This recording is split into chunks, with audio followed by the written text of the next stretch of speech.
जो angular oscillations में जो हार्मोनिक मोशन होता है उसको हम एंगुलर एसएचएम बोलते हैं, ठीक है ना।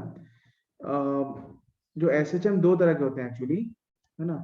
एसएचएम को हम दो तरह में डिवाइड कर सकते हैं, एसएचएम, ठीक है ना। एक होता है लीनियर एसएचएम और एक होता है एंगुलर एसएचएम। समझ में आ रहा बच्चों, ठीक है। एक होता है लीनियर एसएचएम, दूसरा होता है एंगुलर एसएचएम, ठीक है। तो बेसिकली क्या होता है, when a body is free to rotate, है ना, when a body is free to rotate, है ना, about a given axis, it can make angular oscillations, है ना। तो a body free to rotate about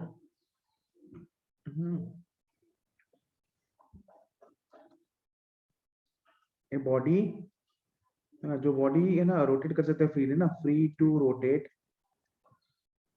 free to rotate, है ना, about a given axis, about a given axis, about a given axis can make, basically वो it can make angular oscillations,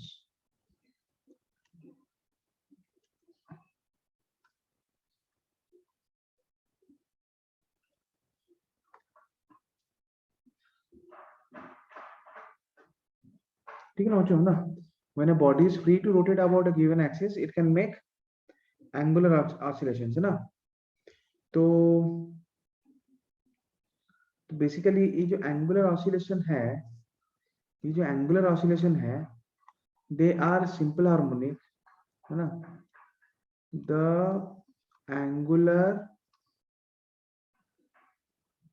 oscillations, है ना, are simple harmonic, are simple harmonic, ठीक है ना। Angular oscillation simple harmonic तभी होता है if, है ना, इफ उसके कंडीशंस होते हैं, ठीक है ना। इफ पहला कंडीशन ये होता है, पहला कंडीशन ये होता है there is a position of the body where the resultant torque on the body is zero, if there is a position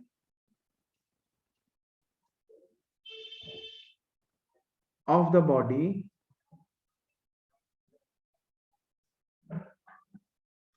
where resultant torque on the body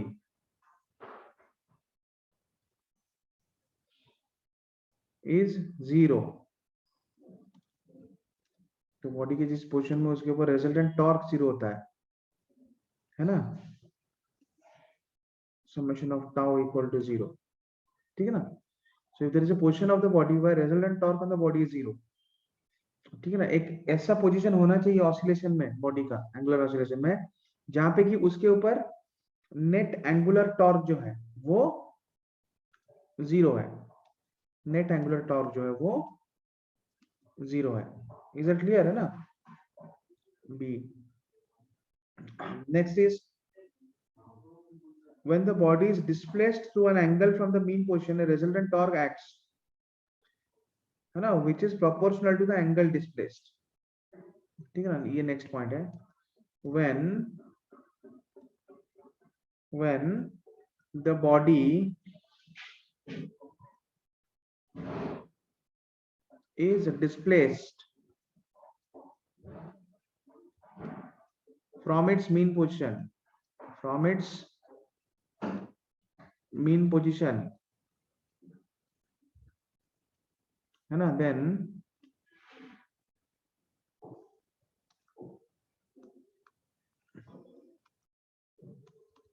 resultant torque, है ना, acts on on the body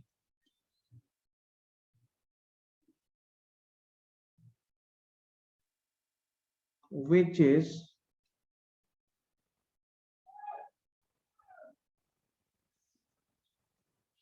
proportional to angle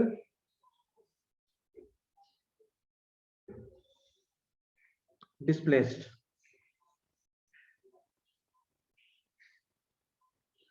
ठीक है ना? तो एक है ना, तो बॉडी के ऊपर बेसिकली एक है ना ऐसा आना चाहिए, जब अपने मीन पोर्शन से बॉडी डिस्प्लेस हो रहा है, ठीक है ना, तो उसके ऊपर एक नेट टॉर्क आना चाहिए, ठीक है ना, the torque is proportional to, है ना, torque is proportional to the angle through which the body is displaced, है ना? समझ में आ रहा है बच्चों? यहां तक समझ में आया? यस, नो, हमें ऑडिबल? Yes sir. यहां तक समझ में आ गया ना बच्चों सबको? Yes sir. ठीक है ना, एक मिनट होल्ड करो। द एंगल डिस्प्लेस्ड, ठीक है ना? तो तीसरा पॉइंट ये है, तो नेक्स्ट पेज में जा रहा हूं बच्चों। नेक्स्ट पॉइंट ये है ना, this torque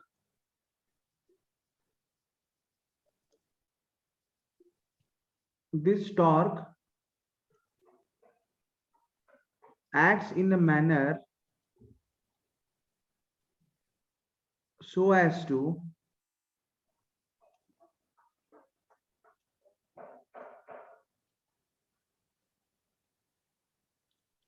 bring the body back to its main position.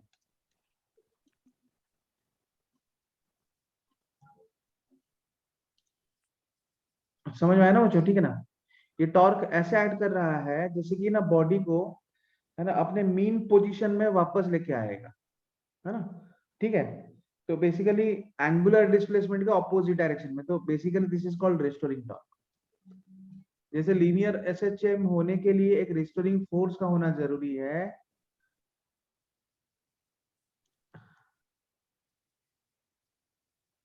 ना?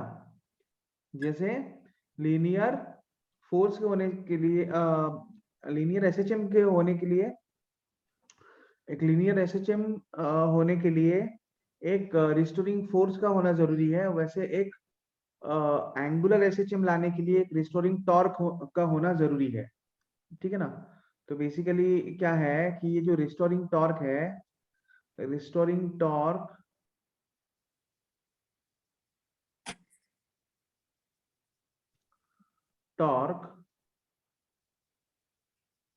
acts in the opposite direction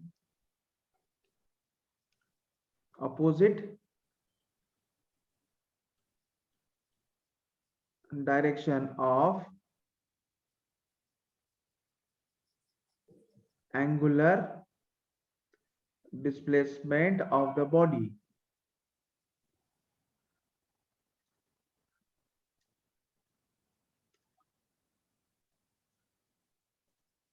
ठीक है ना बच्चों? अब हमने जो कंडीशंस पढ़ा, जो हमने यहाँ पे कंडीशंस पढ़ा, वहां पे क्या था कि टॉर्क किसके साथ प्रोपोर्शनल था? Torque was proportional to theta, है कि नहीं बच्चों? तो बेसिकली टॉर्क किसके साथ प्रोपोर्शनल था? बोलो बच्चों। Angle displaced. हाँ, एंगल डिस्प्लेस्ड, है ना? और क्योंकि वो रिस्टोरिंग टॉर्क है, so torque will be equal to minus k theta, है ना? सॉरी, माइनस सी थीटा, ठीक है ना? तो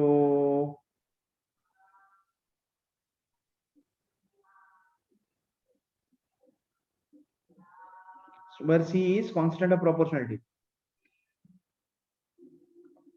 तो बेसिकली टॉर्क जो है वो वहां पे हम के ले जाते हैं ना ऑलरेडी सिंबल, तो वो क्या है, वो है ना, फोर्स कांस्टेंट है ना, ठीक है ना, या फिर इलास्टिक कांस्टेंट है, ठीक है। तो यहाँ पे क्या होगा, टॉर्क जो होगा, यहाँ पे क्या हो जाएगा, torque torque will be equal to minus C theta. यहाँ पे टॉर्क का वैल्यू कितना आ जाएगा, torque will be equal to minus C theta, where C is constant of proportionality. अब यहाँ पे सी क्या है, सी हमारा प्रोपोर्शनलिटी कांस्टेंट है, ठीक है ना। ये क्लियर है बच्चों?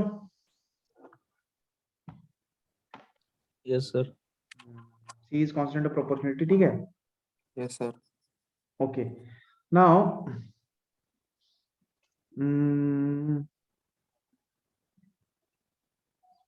ओके, तो अगर मान लो मोमेंट ऑफ इनर्शिया आई है ना, if moment of inertia is आई,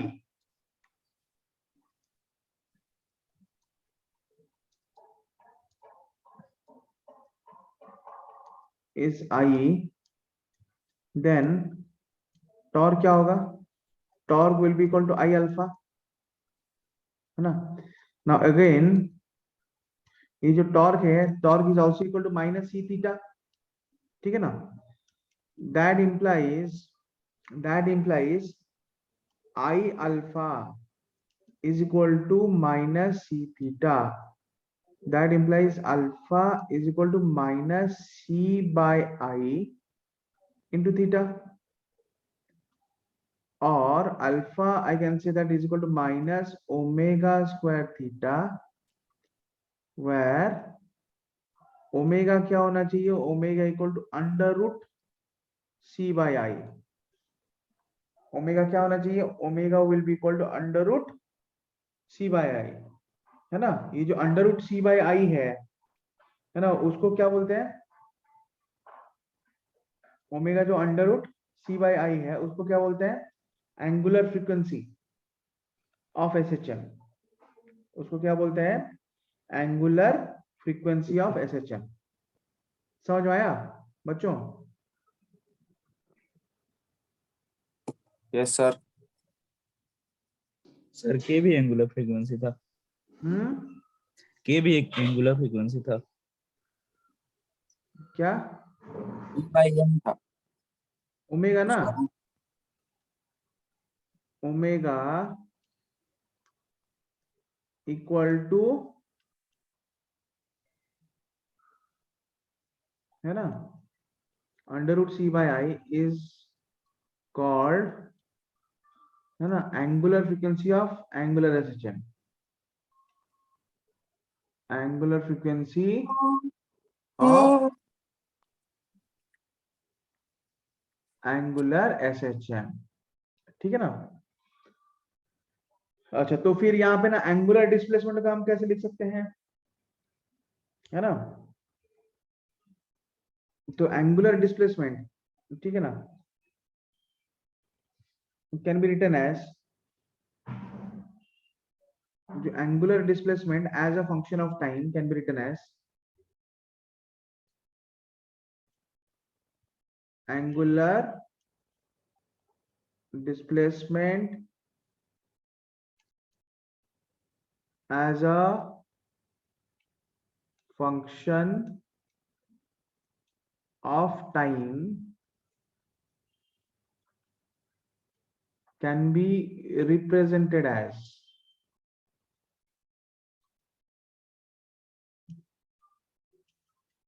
ठीक है ना।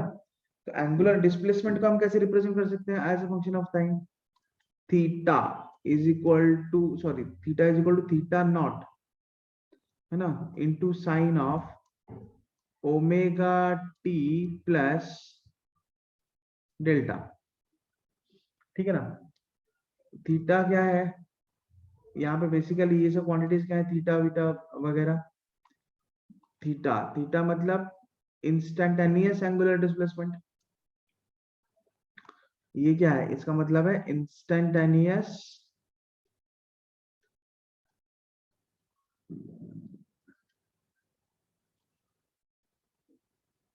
एंगुलर डिस्प्लेसमेंट,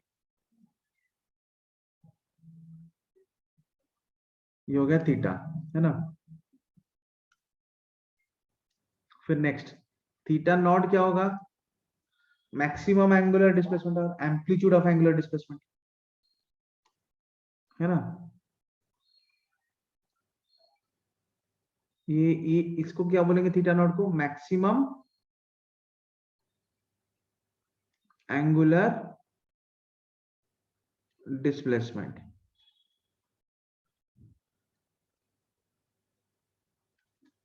ठीक है ना। थीटा नॉट को क्या बोलेंगे, मैक्सिमम एंगुलर डिस्प्लेसमेंट और एंगुलर एम्पलीट्यूड,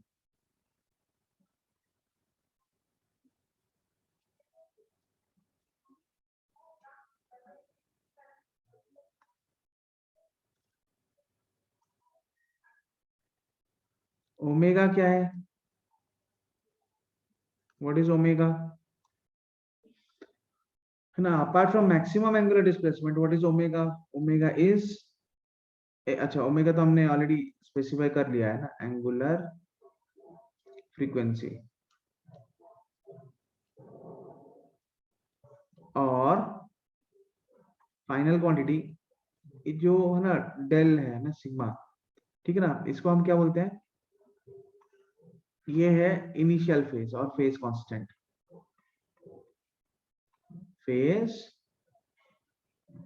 और फेज कांस्टेंट, ठीक है ना। अब टाइम पीरियड क्या होगा यहाँ पे बेसिकली,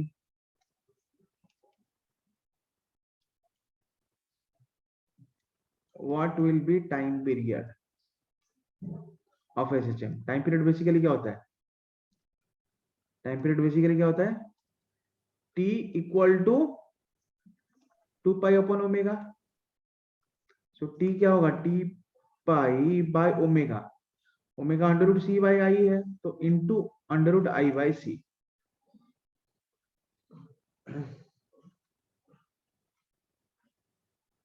समझ में आया ना, ठीक है ना, is that clear.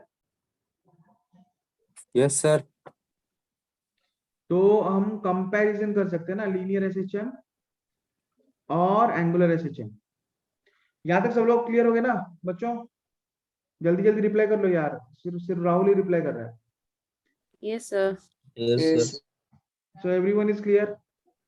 Sir previous slide दिखाए ना एक बार। ये देखो, हाँ सर। हो गया ना। यस तो सर। अब हम ना कंपेयर कर लेते हैं ना एंगुलर एसएचएम और लीनियर एसएचएम। एक बार कंपेयर कर लोगे तो बड़ा आसान हो जाता है फिर उसके बाद, ठीक है ना। तो पहले तो कंपैरिजन में चलते हैं।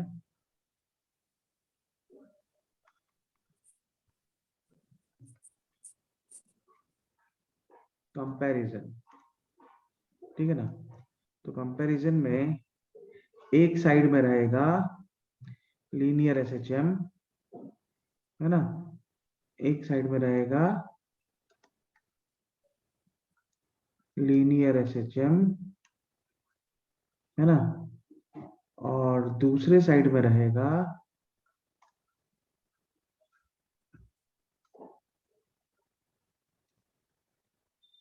Angular SHM.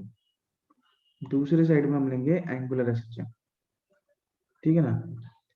अब इसको हम कंपेयर करेंगे, ठीक है।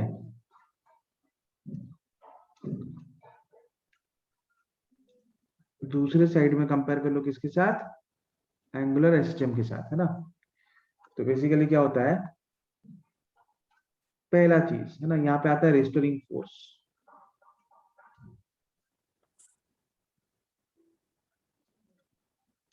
ये होता है रिस्टोरिंग फोर्स की वजह से, F इक्वल टू माइनस के एक्स। उसी पॉइंट में यहाँ पे आता है, वहां पे रिस्टोरिंग फोर्स आया था, यहाँ पे आया रिस्टोरिंग टॉर्क, है ना, टाउ कितना होगा माइनस सी थीटा। एक में आएगा रिस्टोरिंग फोर्स, दूसरे में आएगा रिस्टोरिंग टॉर्क। टाउ क्या होगा,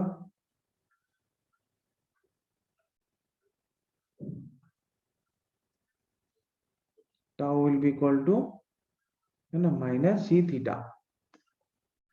ठीक है ना। अच्छा,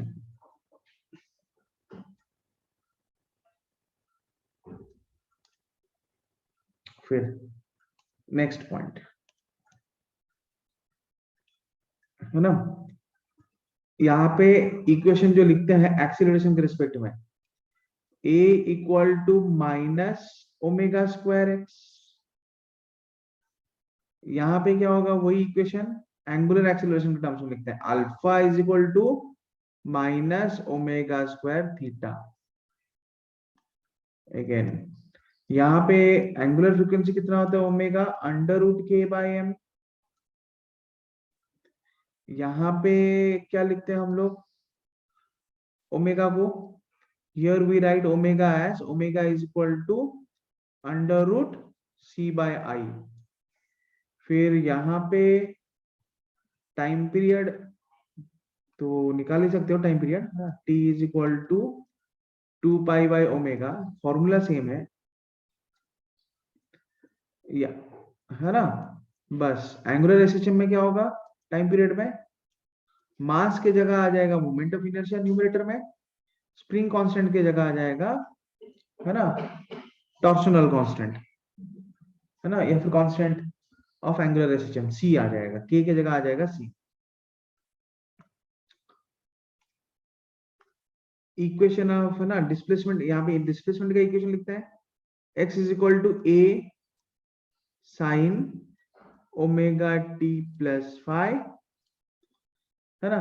यहाँ पे हम एंगुलर डिस्प्लेसमेंट का इक्वेशन आता है theta is equal to theta naught sine omega t plus delta.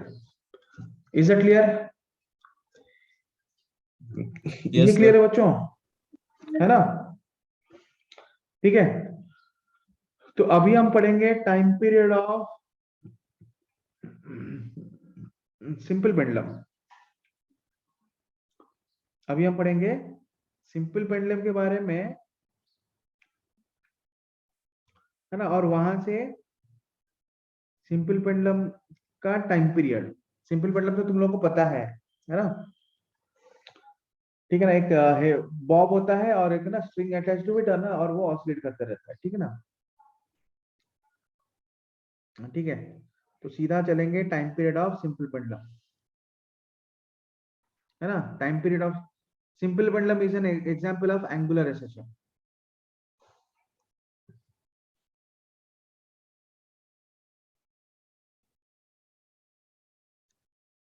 Simple pendulum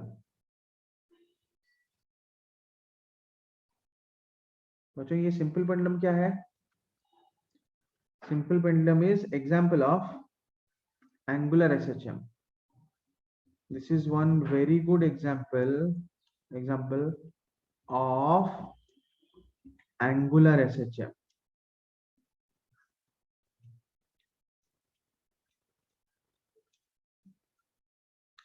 So basically, what is simple pendulum? Simple pendulum is example of angular SHM.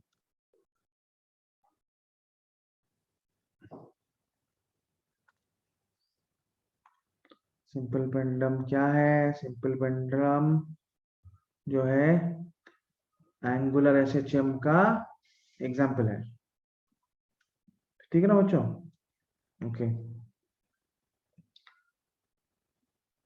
So what is angular SHM example first of all, ठीक है ना, कि पहले तो हम लोग निकालेंगे इसका टाइम पीरियड, पहले तो हम निकालेंगे इसका टाइम पीरियड, है ना। सबसे इंपॉर्टेंट क्वांटिटी जो है सिंपल पेंडुलम का, वो सिंपल पेंडुलम का ऑसिलेशन का टाइम पीरियड होता है, ठीक है। तो मान लो हमारे पास जो सिंपल पेंडुलम है ना,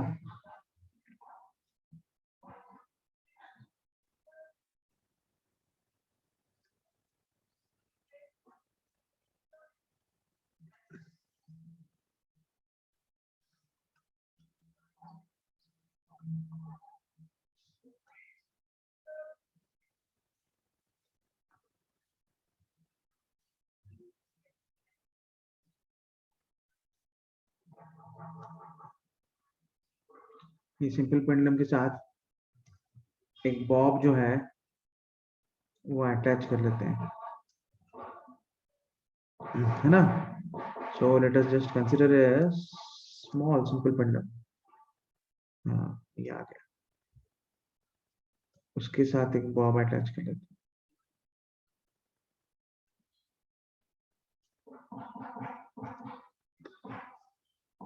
ठीक है ना बच्चों? ओके, तो मान लो कि ये जो बॉब है, ठीक है ना, तो मान लो ये जो सिंपल पेंडुलम है ये कुछ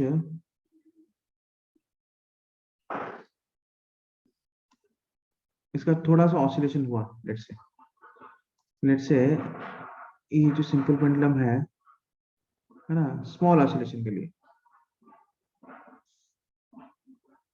बेसिकली हम यहाँ पे स्मॉल ऑसिलेशन देखते हैं ना। जो भी एंगुलर रेसिस्टेम होता है ना, एंगुलर रेसिस्टेम जो भी होता है हमेशा वो एक स्मॉल ऑसिलेशन के लिए होता है।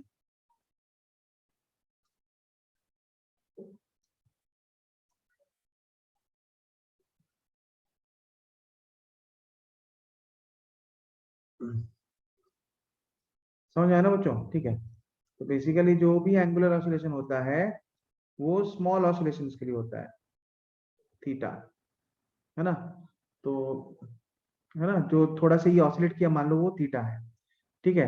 तो बेसिकली क्या हो रहा है, जब ये कुछ ऑसिलेट कर रहा है थीटा, है ना, इसके ऊपर एक्चुअली एक तो इसका वेट एक्ट कर रहा है ऐसे mg नीचे, और एक तो इसके ऊपर एक टेंशन फोर्स भी एक्ट कर रहा है टी, इस तरह, ठीक है ना। अब बेसिकली इसके एक जो mg cos थीटा है, mg का एक कंपोनेंट ऐसे भी एक्ट करेगा, mg का एक कंपोनेंट तो नीचे एक्ट कर रहा है, वो तो सही है, लेकिन एक कंपोनेंट mg का ऐसे भी तो एक्ट करता है ना बच्चों। तो वो कंपोनेंट क्या है, एक तो mg एक्ट करता है और एक कंपोनेंट उसका along the length of the string act करता है। एक कंपोनेंट जो उसका वो along the length of the string भी एक कंपोनेंट उसका एक्ट करता है। वो कंपोनेंट कितना होगा, ये भी तो थीटा होगा ना, तो ये कंपोनेंट कितना होगा mg cos थीटा। लेकिन इसको टुवर्ड्स मीन पोजीशन लाने के लिए mg cos थीटा थोड़ी ना रिस्पॉन्सिबल है, इसको बेसिकली mg sin थीटा लाएगा।